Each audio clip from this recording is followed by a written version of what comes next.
అమ్మకి దూరమయ్యారు. మీరు నాకు కూడా దూరమైతే నేను తట్టుకోలేను నాన్న అంటూ ఎమోషనల్ అయిన అఖిలనందన్. అయితే రేణు దేశాయ్‌తో విడాకులు తీసుకున్నాక పవన్ అలాగే అఖిలకి మంచి ఎమోషనల్ బాండింగ్ అయితే ఉంది.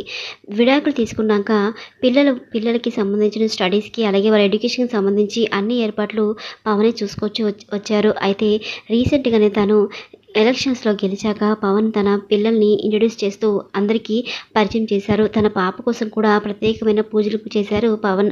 అయితే మూడో భార్యతో కలిసి పవన్ తన పిల్లలతో కలిసి ఫోటో దిగడంతో ఇక మేమంతా ఒకటే అంటూ చాటి చెప్పారు పవన్. అయితే రీసెంట్‌గానే పవన్ తన మూడో భార్య అలాగే అఖిలతో కుంభమేళకి వెళ్లారు. అక్కడికి వెళ్ళొచ్చాక ఆరోగ్యం క్షీణించడంతో వెంటనే హాస్పిటల్‌లో అడ్మిట్ అయ్యారు. ఇది చూసిన అఖిల చాలా ఎమోషనల్ అవుతూ మీకేమీ కాకుండా నేను చూసుకుంటాను నాన్న. మీకే కష్టం రాకుండా నేను ఎప్పటికీ చూసుకుంటాను. అంతేకాదు మీరు ఒకళ్ళు నటించమంటే నేను సినిమాలో నటిస్తాను. రాజకీయాల్లో మీకు సహాయం కావాలంటే రాజకీయాల్లో కూడా మీకు సహాయం చేస్తాను అంటూ ఇక అఖిల్ అయితే చాలా ఎమోషనల్ అయినట్టు తెలుస్తుంది. అయితే రేణు దేశాయ్ మాత్రం పవన్‌కి దూరంగా ఉన్నట్టు తెలుస్తుంది.